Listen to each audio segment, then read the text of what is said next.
Olá, senhoras e senhores, sejam muito bem-vindos, bem-vindas a mais um vídeo da Central dos Números, o canal de questões resolvidas mais didático do YouTube, concorda? No vídeo de hoje, atendendo a pedidos, vou resolver com você a prova de raciocínio quantitativo do teste ANPAD. E essa prova aconteceu em outubro do ano de 2019. E claro, se você quiser ver outra prova do teste ANPAD disponível aqui no canal, dá uma olhada nesse link que vai aparecer aqui agora para você, combinado? Antes da gente começar, preciso que você se inscreva neste canal, me ajuda a fazer esse canal a crescer cada dia mais. Se inscreve aí, dá a sua força, se curtiu o vídeo, deixa aquele like e bora compartilhar esse vídeo nas redes sociais, naquele grupo de estudo que você sabe que precisa desse conteúdo, combinado? Bora ver então as questões do teste ANPAD?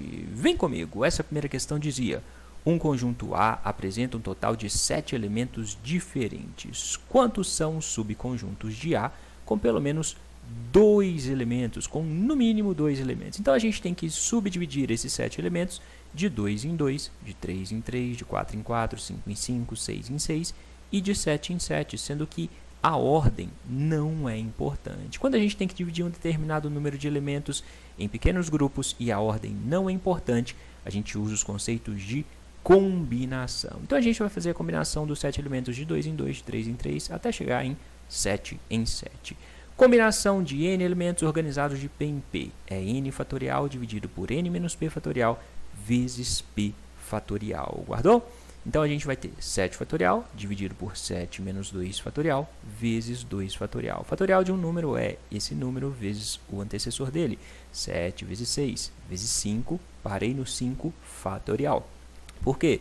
No denominador a gente tem 7 menos 2. 7 menos 2 dá 5. 5 fatorial vezes 2 fatorial, que é 2 vezes 1. Entendido?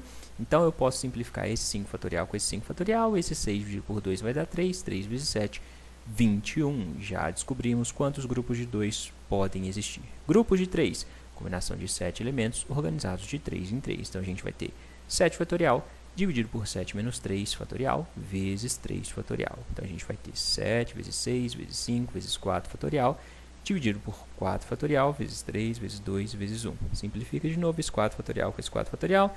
3 vezes 2 dá 6, simplifica com esse 6, vai sobrar 7 vezes 5, que dá 35. Combinação de 7 elementos organizados de 4 em 4 vai ser exatamente igual à combinação de 7 elementos organizados de 3 em 3, o que dá 35, né? 7 fatorial dividido por 7 menos 4 fatorial vezes 4 fatorial vai dar os mesmos 35. Da mesma forma que a combinação de 7 elementos organizados de 5 em 5 vai ser igual à combinação de 7 elementos organizados de 2 em 2, o que dá 21. Combinação de 7 elementos organizados de 6 em 6, pensa aí comigo, você tem 7 pessoas, tem que organizá-la de 6 em 6. Cada hora sai uma pessoa, então a gente vai ter 7 combinações possíveis. E combinação de 7 elementos organizados de 7 em 7 só tem uma combinação possível, concorda? Para resolver, então, a gente soma todas essas combinações. 21 mais 35 mais 35 mais 21 mais 7 mais 1. Isso vai dar 120 subconjuntos. Essa é a resposta dessa questão. Entendido? Dúvida? Se você tiver dúvidas para essa ou para qualquer uma das questões que eu vou resolver com você nesse vídeo, me escreve, deixe sua dúvida aqui embaixo nos comentários, que se você tiver inscrito aqui no canal especialmente, eu vou te responder com toda certeza, tentando te ajudar. Nesse vídeo, como essa prova se trata de uma prova de nível superior, eu não vou me ater às continhas, aos detalhes das continhas, eu vou me ater especialmente ao raciocínio para você chegar à resposta, combinado?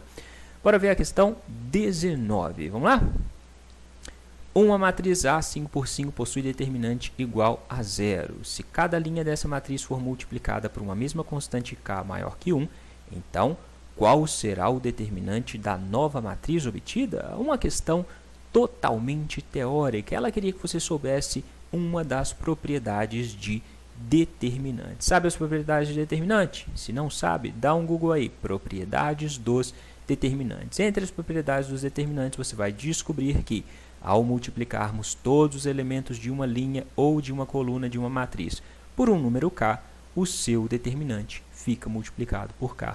Sendo assim, se o determinante era 0, agora o determinante vai ser k vezes 0. K vezes 0 vai dar 0. Então, o determinante da nova matriz obtida será 0. Por isso, essa é a resposta dessa questão. Tranquilinha, né? Questão teórica. Geralmente derruba muita gente porque a gente não guarda esse tipo de propriedade, né? Mas pode cair. Bora para a questão número 20.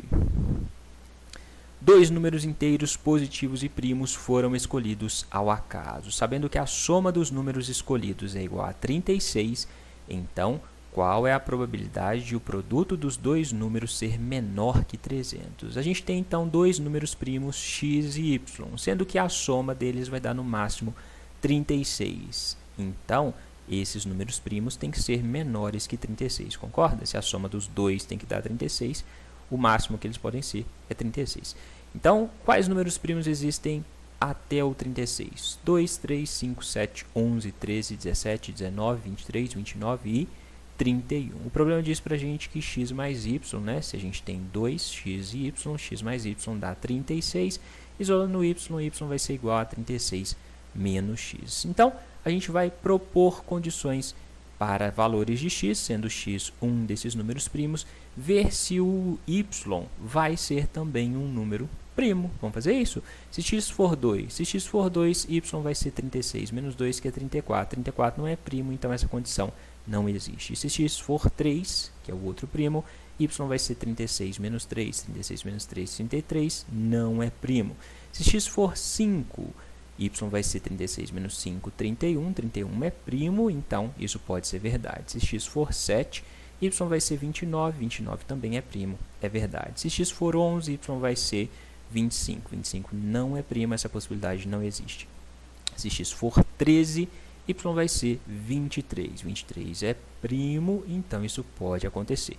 Se x for 17, o y vai ser 19, então isso também é possível porque 19 também é primo. Se x for 19, aí começa a repetir. Se x for 19, y vai ser 17.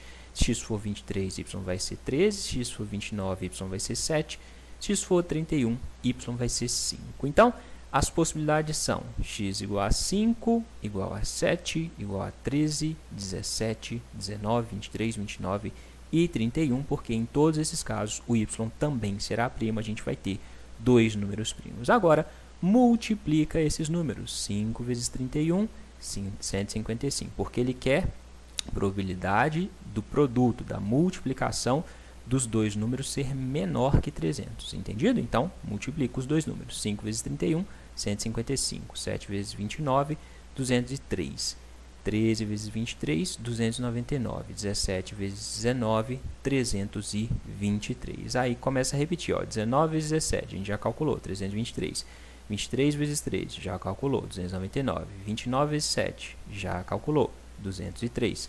31 vezes 5, já calculamos, 155. Desses aqui, quantos são menores que 300? 1, 2, 3, 4, 5, 6. 6 são menores que 300. Quantos existem no total? 1, 2, 3, 4, 5, 6, 7, 8. A probabilidade de ser menor que 300, então, é de 6 em 8. 6 em 8 simplifica por 2. 6 dividido por 2 dá 3. 8 dividido por 2 dá 4. Probabilidade de 3/4. Essa é a resposta dessa questão. Entendido? Quer treinar outra questão de probabilidade? Se quiser treinar outra questão, dá uma conferida aqui embaixo na descrição do vídeo, que lá você encontra o link com outras questões com temas semelhantes aos dessa prova para você treinar. Fechado? Bora para a questão 21. Em uma lanchonete, a fila do caixa é formada por 6 pessoas: André, Bernardo, Carlos, Daniela, Eduarda e Fátima. Sabe-se que há pelo menos uma pessoa entre André e Bernardo, ou seja, André e Bernardo não estarão juntos. Quantas são as possíveis disposições dessa fila? Para fazer isso, a gente pode ir pela exclusão. Vamos calcular primeiro quais são as possibilidades de posição da fila ao acaso. Organização da fila, independentemente de critérios. A gente tem 6 pessoas, a gente tem que organizar as 6 pessoas. Na primeira posição existem 6 possibilidades, na segunda 5, 4, 3, 2, 1. Multiplica tudo, você vai chegar em 720 possibilidades de organização da fila. Agora, Quais são as condições em que André e Bernardo estão juntos? Organização da fila quando André e Bernardo estão juntos nessa ordem. Nesse caso, se André e Bernardo estão juntos, imagina o André e Bernardo colados um no outro. Eles vão funcionar como um elemento entre todos. Então, a gente vai ter 1, 2, 3, 4, 5 elementos como um todo, já que André e Bernardo juntos se comportarão como um único elemento. Entende? A gente vai ver como esse elemento pode se posicionar em relação a todos os outros. Então, se a gente tem 5 elementos, a gente vai fazer 5 possibilidades na primeira, vezes 4, vezes 3, vezes 2, vezes 1. Isso vai dar 120 possibilidades. A gente calculou quando André e Bernardo estão juntos nessa ordem, mas eles podem estar em ordem trocada, pode estar Bernardo e André. Nessa ordem a gente vai ter mais 120 possibilidades.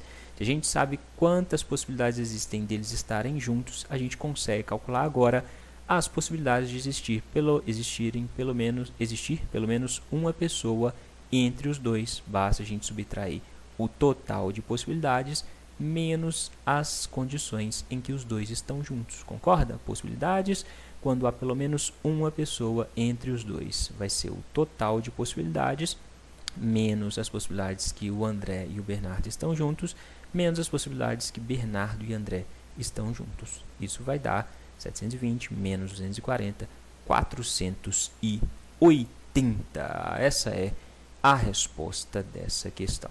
Certinho? Bora para a questão 22.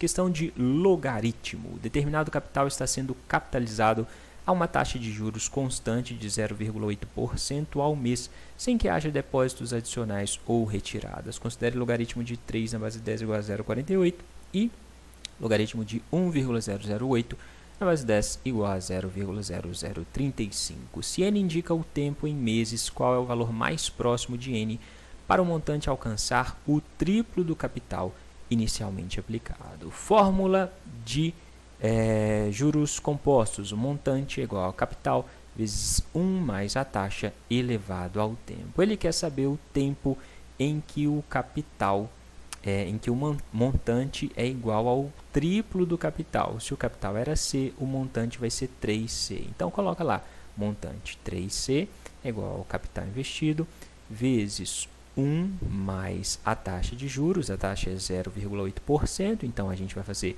0,8 dividido por 100, o que dá 0,008, isso elevado ao tempo n, correto?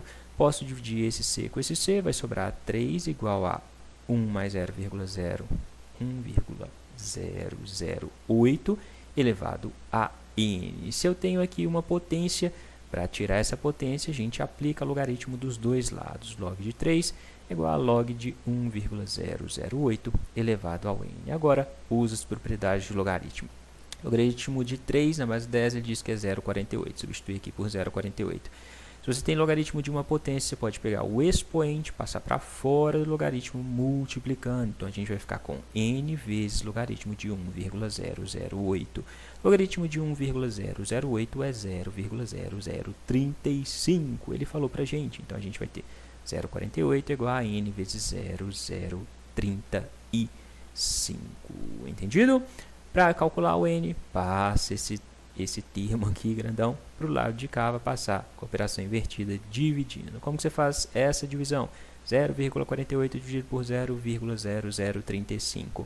Elimina essas vírgulas, né? Para eliminar eu tenho que andar com a vírgula 1, 2, 3, 4 casas para a direita. Então, andando aqui 4 casas para a direita vai virar 35, andando aqui 4 casas para a direita, 1, 2, mais 2 zeros, 4.800. Agora a divisão fica fácil.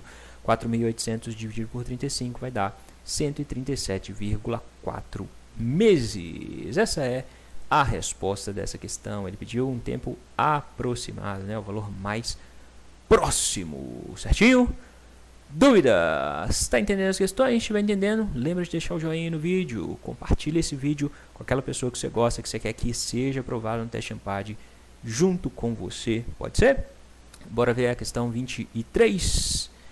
Considere a sequência em que o primeiro termo é 0, o segundo termo é 1, e a partir daí são dispostos zeros e uns consecutiva e repetidamente em quantidades que evoluem em progressões geométricas de razões 2 e 3, respectivamente, como é mostrado a seguir. Então, os zeros aumentam em potências de 2. 1, 2, 4, 8. Então, eu tenho 2 elevado a 1, 2 elevado a 0, 2 elevado a 1, 2 elevado a 2, 2 elevado a 3, que dá 8. O 1 aumenta em potência de 3.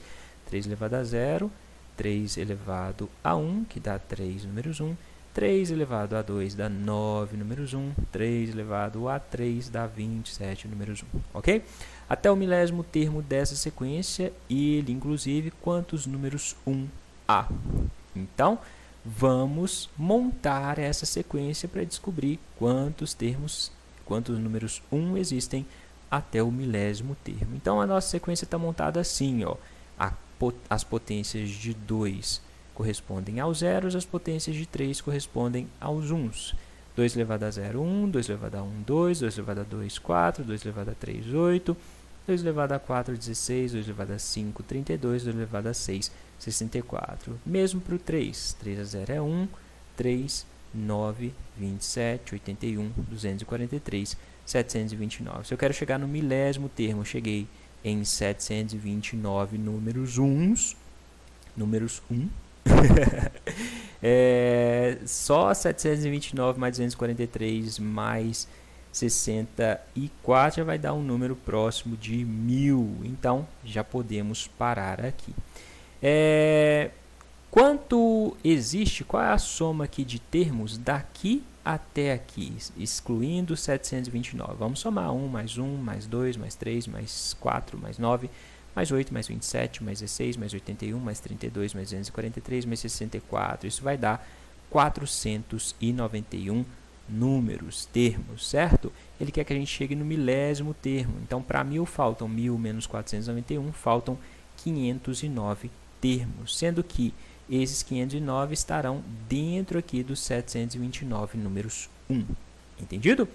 Então, agora a gente vai saber quantos números 1 existem dentro desses primeiros 491 termos. Então, a gente vai ter 1 mais 3 mais 9, certo? Os números 1 correspondem às potências de 3.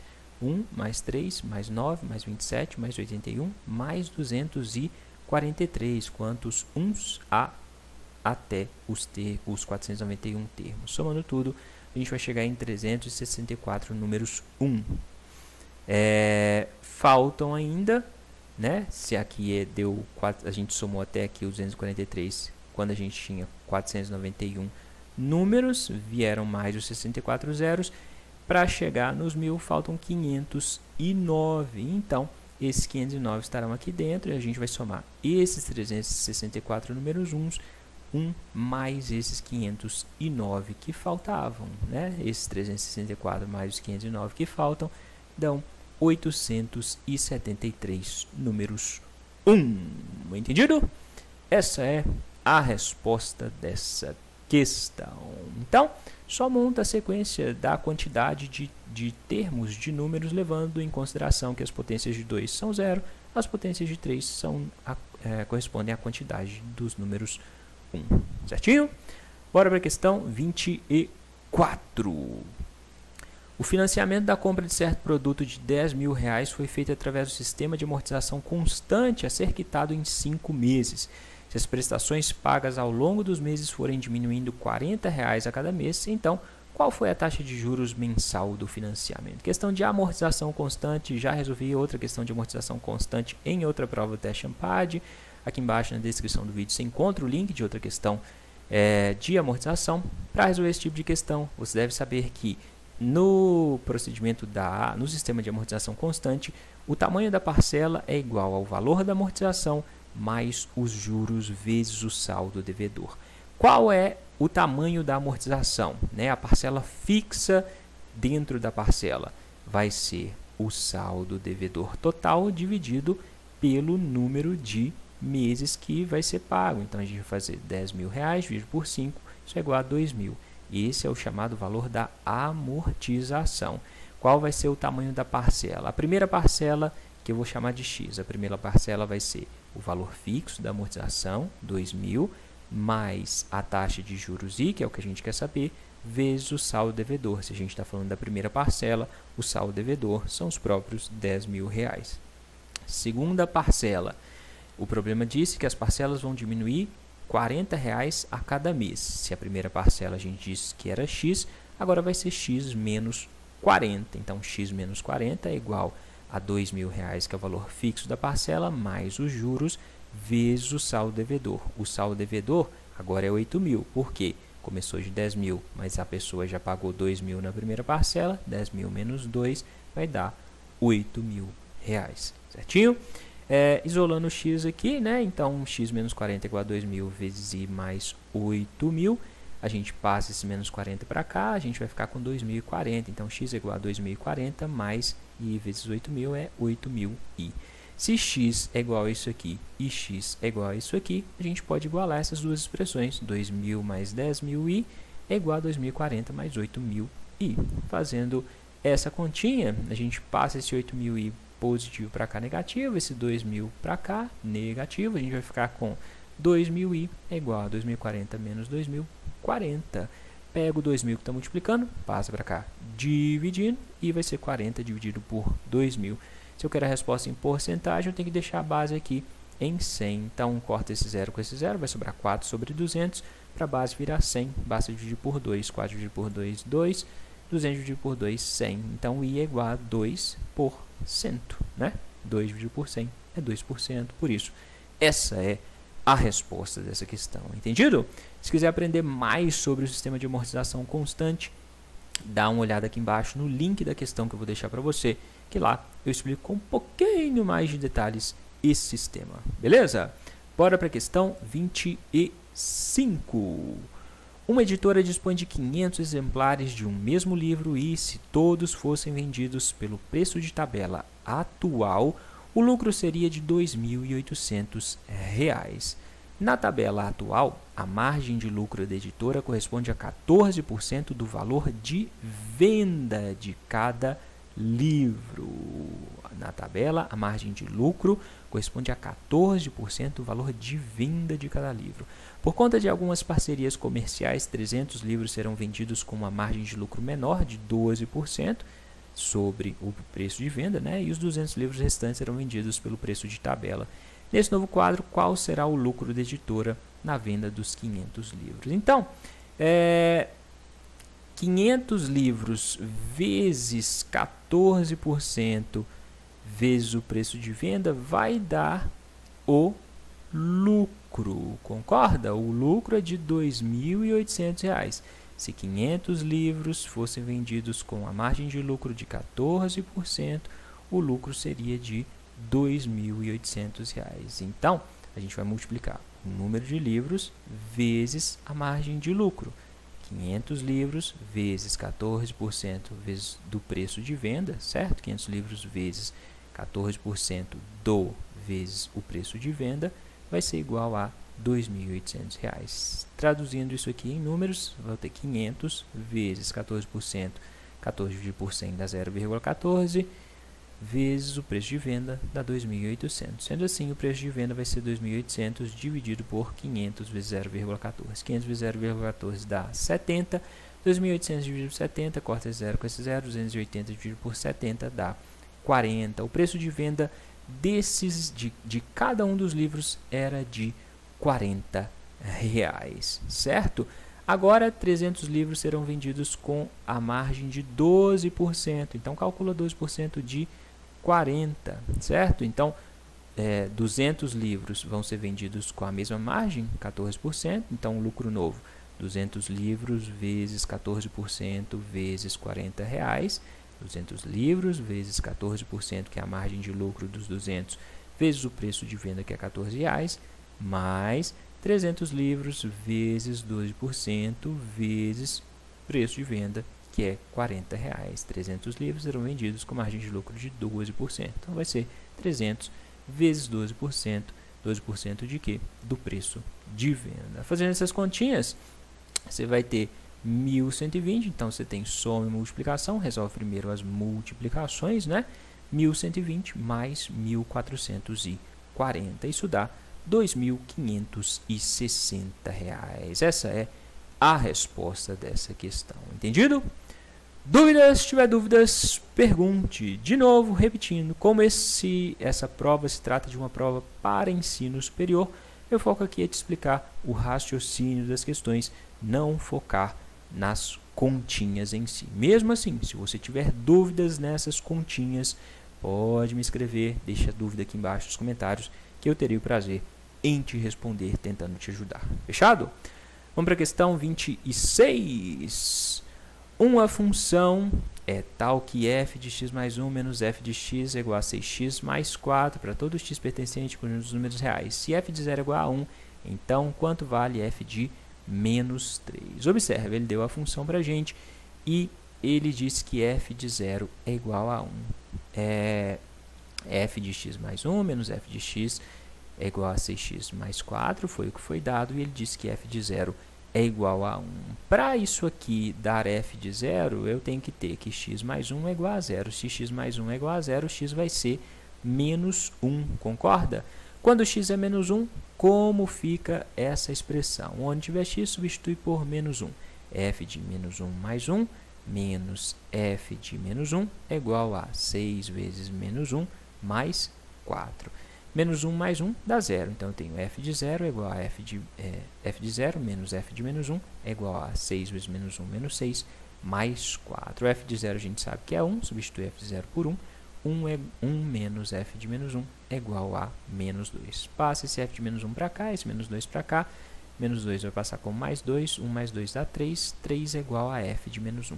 Descobrimos o valor de f de menos 1. Se a gente descobrir o valor de f de menos 1, vamos fazer x mais 1 ser igual a menos 1. Se x mais 1 é igual a menos 1, x vai ser menos 2. Quando x é menos 2, como fica essa função? Então, eu vou ter f de menos 2 mais 1, menos f de menos 2, vezes 6 vezes menos 2, mais 4.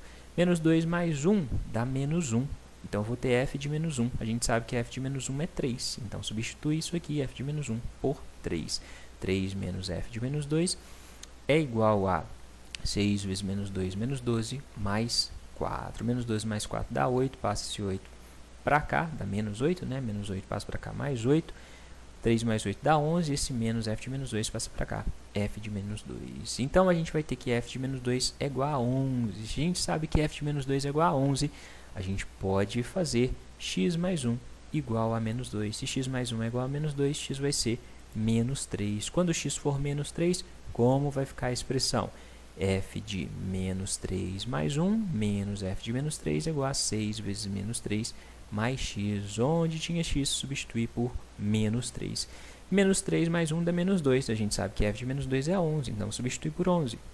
11 menos f de menos 3 é igual a 3 vezes 6, 18, menos 18, mais 4. Pega esse f de menos 3, está negativo, passa para cá positivo. Menos 18 mais 4, menos 14, passa para cá como mais 14. De 11 mais 14 dá 25. Então, 25 é igual a f de menos 3. Se 25 é igual a f de menos 3, f de menos 3 é igual a 25. É o que o problema quer saber. Então, essa é a resposta dessa questão. Certinho? Dúvidas? Se tiver dúvidas, pergunte! Vamos para a questão 27. Não, questão 27 foi anulada, então a gente vai direto para a questão 28. João e Maria foram almoçar em um restaurante, Aquilo, que oferecia comida brasileira e japonesa. João fez um prato de comida japonesa que pesou 200 gramas, enquanto o prato de comida japonesa de Maria pesou 180 gramas. Depois, cada um fez um segundo prato de comida brasileira. O de João pesou 300 gramas, o de Maria 200 gramas. O casal não consumiu mais nada além desses pratos e a conta final deu R$ 34,00 para João e R$ 26,40 para Maria. Sabendo que os preços por quilo dos dois tipos de comida eram distintos, qual é o preço por quilo da comida japonesa? Então, ele está falando de preços por quilo e deu a quantidade consumida em gramas. Transforma todos esses gramas em quilos para a gente chegar na resposta com preço por quilo. Combinado? Então, vamos lá. Preço por quilo. X para comida japonesa, Y para comida brasileira. O João comeu de comida japonesa 200 gramas. Então, você vai fazer 200 gramas dá 0,2 kg, você vai fazer 0,2 vezes x, que x é a comida japonesa. 0,2 quilos vezes x reais, que é o preço por quilo da comida japonesa, mais 300 gramas, 0,3 quilos, certo? Vezes o preço da comida brasileira, que é y, é igual aos R$ 34,00 que ele consumiu. Mesmo raciocínio para Maria. Maria comeu 180 gramas. 180 gramas é 0,18. 0,18 quilos vezes o preço da comida japonesa, x, mais 200 gramas, 0,2 quilos, vezes o preço da comida brasileira. Isso vai dar R$ 26,40. Temos um sistema, né? Coloca a chave aqui. Isso vira um sistema. Vamos resolver pelo método da adição. Multiplica a primeira equação por menos 2, a segunda por 3. Você vai ter menos 0,4, né? Menos 2 vezes 0,2, menos 0,4. Menos 2 vezes 0,3, menos 0,6, menos 2 vezes 34, menos 68. Multiplica de baixo por 3. 3 vezes 0,18, 0,54. 3 vezes 0,2, 0,6. 3 vezes 26,4, 79,2. Por que eu fiz essas multiplicações das duas equações? Para eliminar o y. O y não é a comida brasileira. Eliminando o y ao somar as duas equações, a gente acha o valor de x, que é o preço da comida japonesa, que é o que o problema quer saber. Então, agora, soma as duas equações. Menos 0,4x mais 0,54x vai dar 0,14x. Menos 0,6y mais 0,6y dá 0. Menos 68 mais 79,2 dá 11,2. Pega o 0,14, está multiplicando.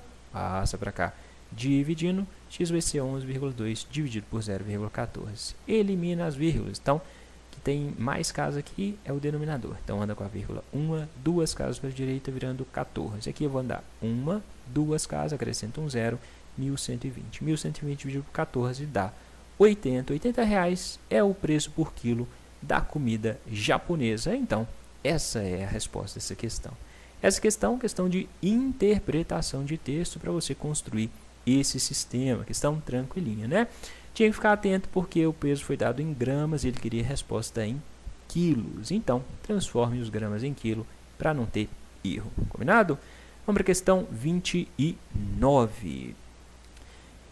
Em 2009, a taxa de inflação de certo país foi de 4% ao ano. Em 2010, 15% ao ano. Qual foi aproximadamente a taxa de desvalorização da moeda desse país referente ao período desses 2 anos? Essa talvez seja uma das questões mais difíceis dessa prova, porque você precisava saber o que é a taxa de desvalorização da moeda. A taxa de desvalorização de uma moeda corresponde à perda da capacidade de compra de determinado produto. Então, vamos supor que você tinha um produto de R$10.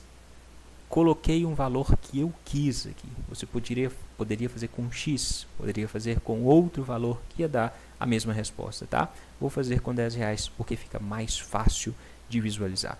Imagine que um produto custe R$10. Se você tiver R$1.000, quantos produtos você vai poder comprar, né? Então, você tem lá R$1.000, quantos produtos de R$10 você consegue comprar? Divide 1.000 por 10, vai comprar 100 produtos, certo? Então, inicialmente você pode comprar 100 produtos, sua capacidade de compra é de 100%, são 100 produtos.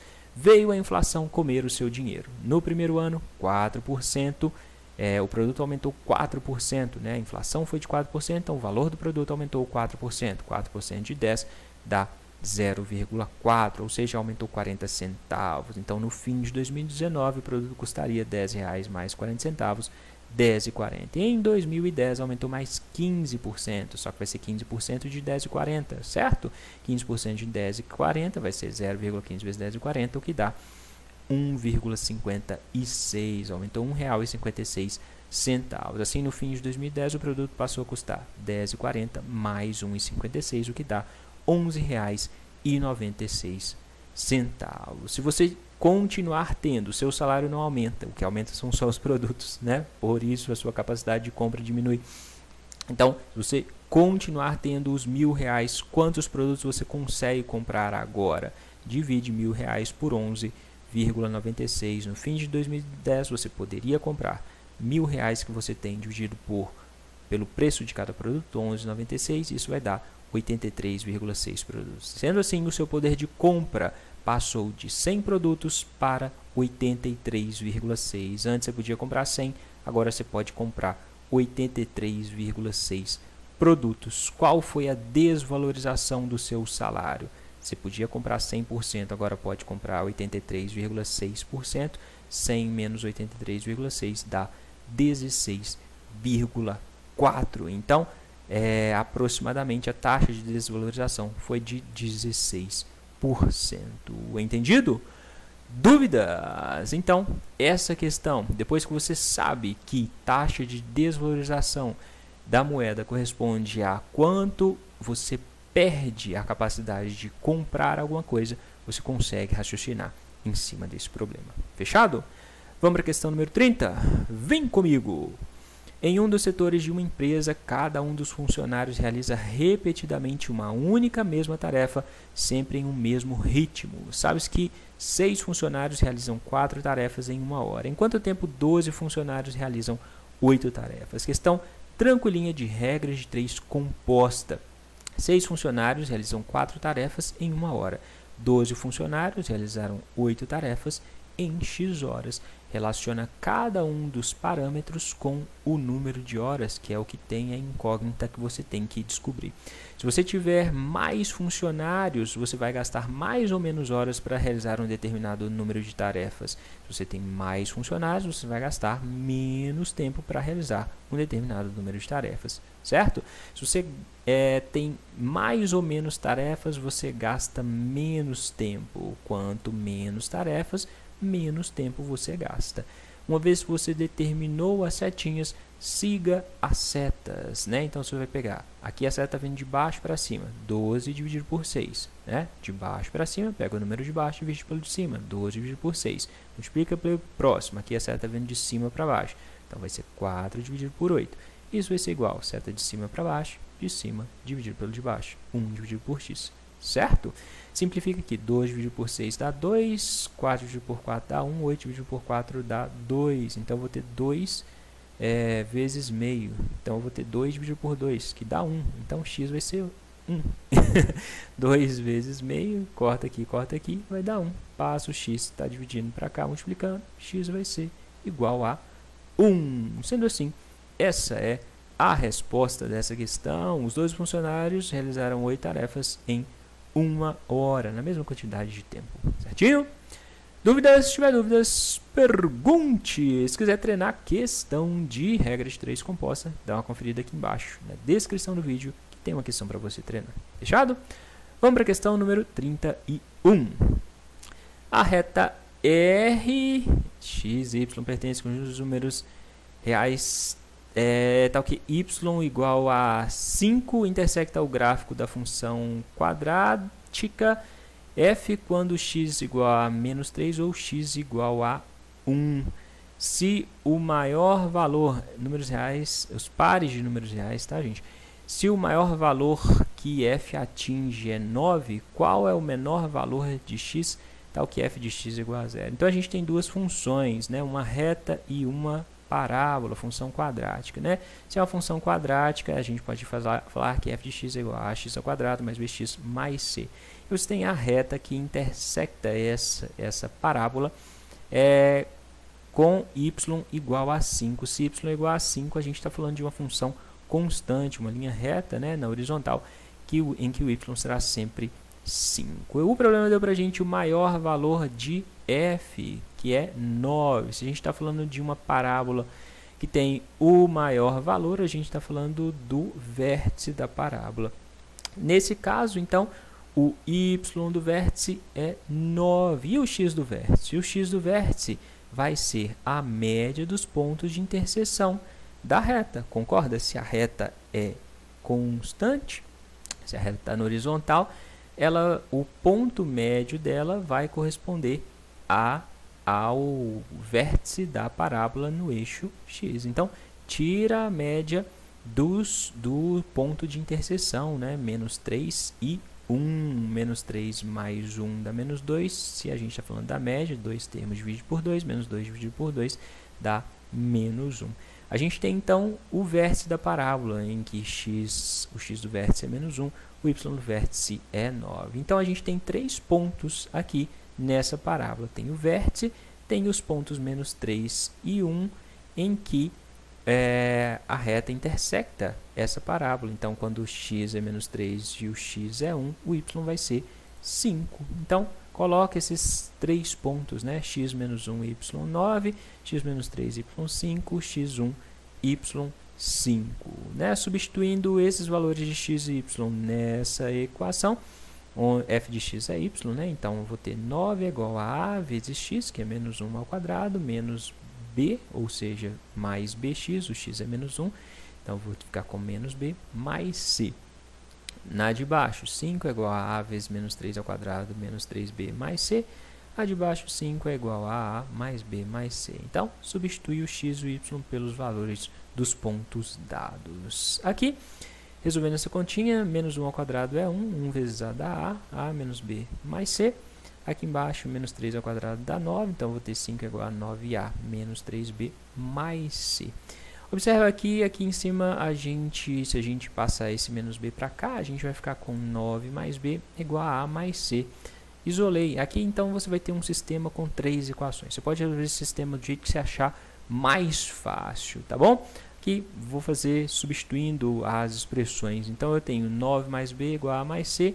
Por que eu fiz isso? Porque aqui embaixo eu tenho a mais c. Então, onde tiver a mais c, eu substituo por 9 mais b. Vou ficar com 5 igual a 9 mais b, que era o a mais b. A mais c, mais esse b aqui, né? B mais b dá 2b, pego esse 9 que está positivo, passo para cá negativo, 5 menos 9 dá menos 4 é igual a 2b, pego esse 2 que está multiplicando, passo para cá dividindo, menos 4 dividido por 2 dá menos 2, descobrimos o valor de b. Se eu sei o valor de b, substituo b nessa e nessa expressão. Substituindo b, a gente vai ficar com 9 menos 2 igual a mais c, sendo assim, 7 igual a mais c. Na de baixo, substitui o b por menos 2, 5 igual a 9a menos 3 vezes menos 2 mais c, menos 3 vezes menos 2 dá 6, passo 6 para cá, vai ficar com menos 1, né? 5 menos 6 dá menos 1 é igual a 9a mais c. Outro sistema, isolo o c aqui para substituir aqui embaixo, então eu vou ter 7 menos a igual a c, onde tiver c, substituo por 7 menos a, então eu vou ficar com menos 1, é igual a 9a mais 7 menos a, que era o c, né?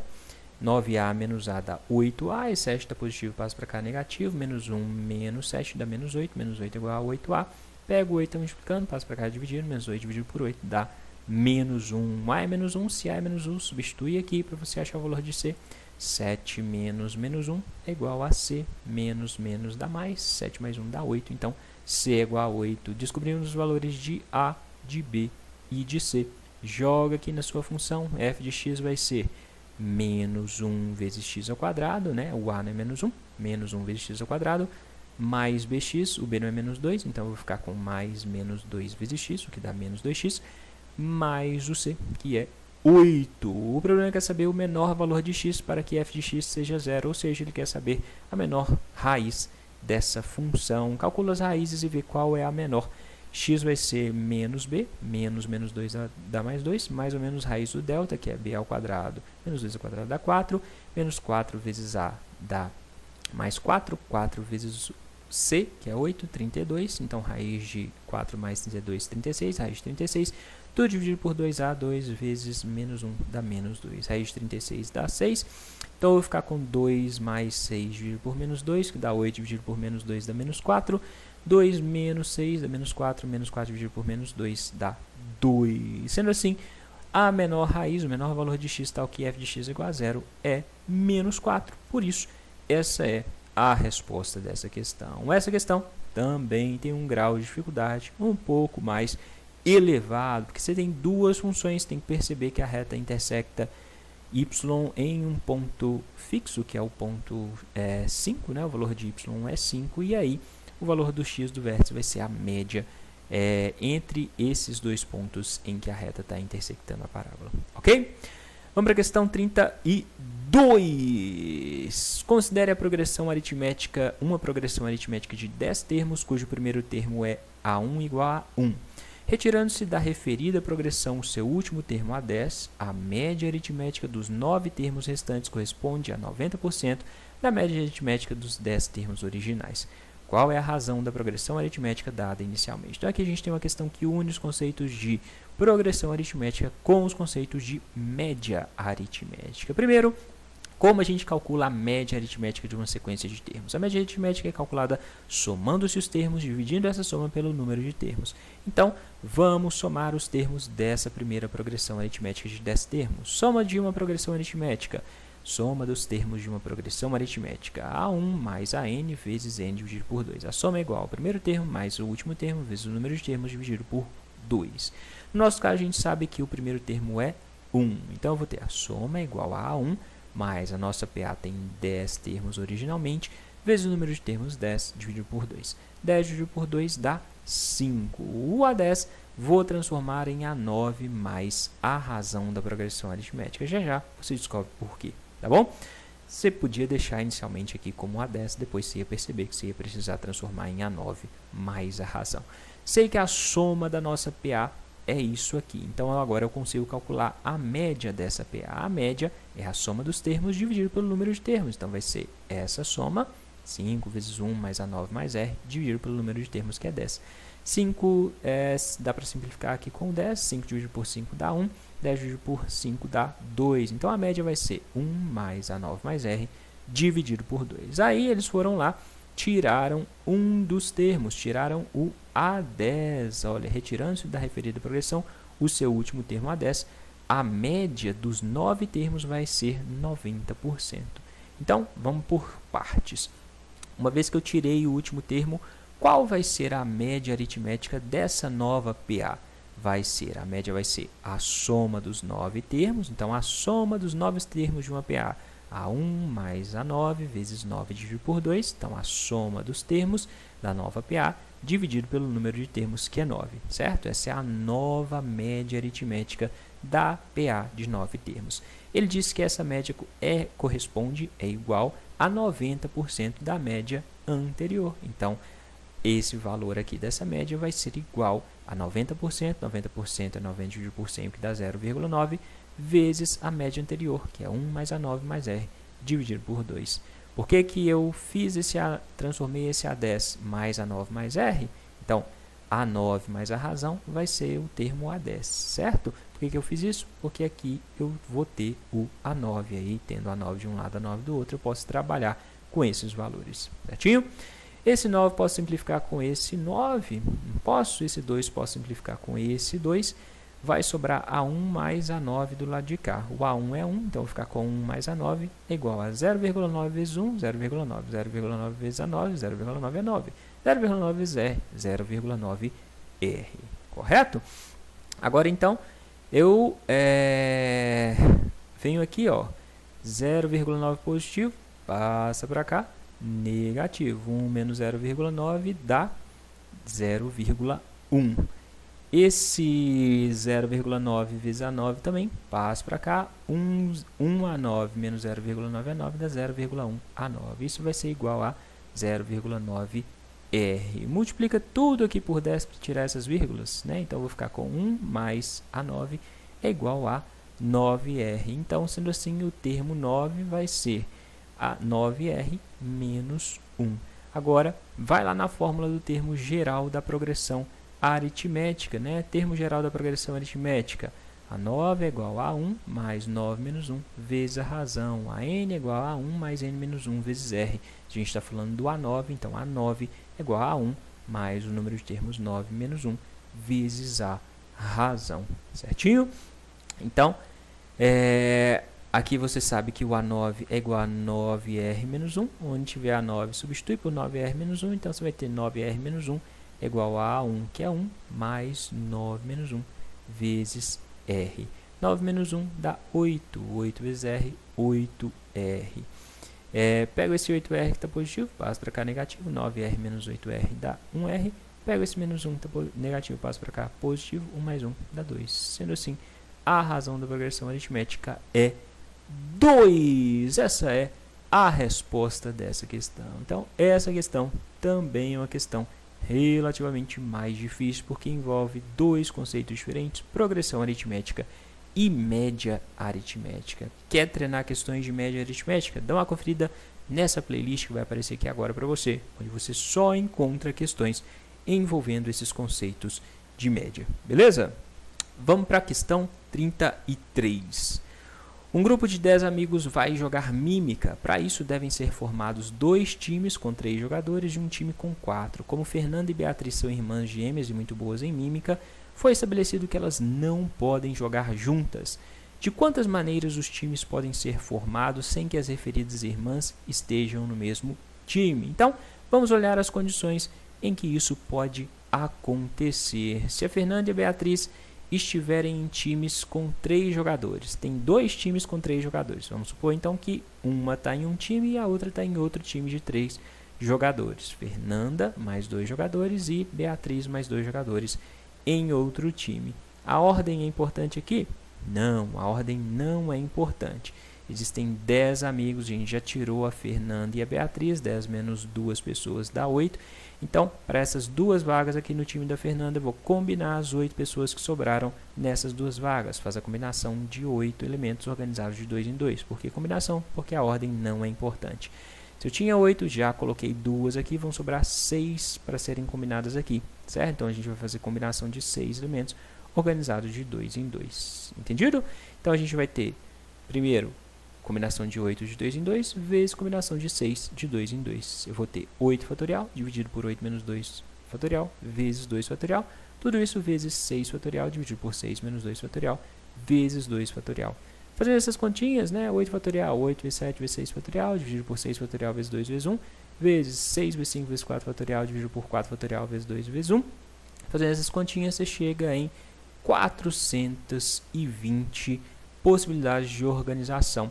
Os 4 que sobrarem formarão lá o outro time, que tem 4 pessoas, correto?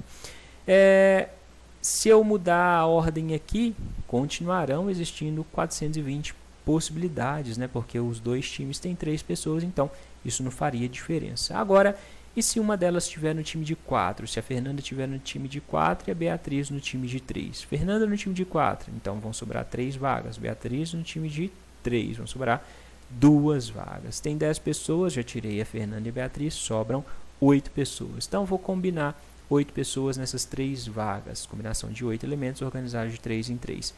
Eu tinha 8, tirei 3, sobraram 5. Então, 5 pessoas serão combinadas aqui nessas 2 vagas. Combinação de 5 de 2 em 2. As 3 pessoas que sobrarem formarão o time de 3, certo?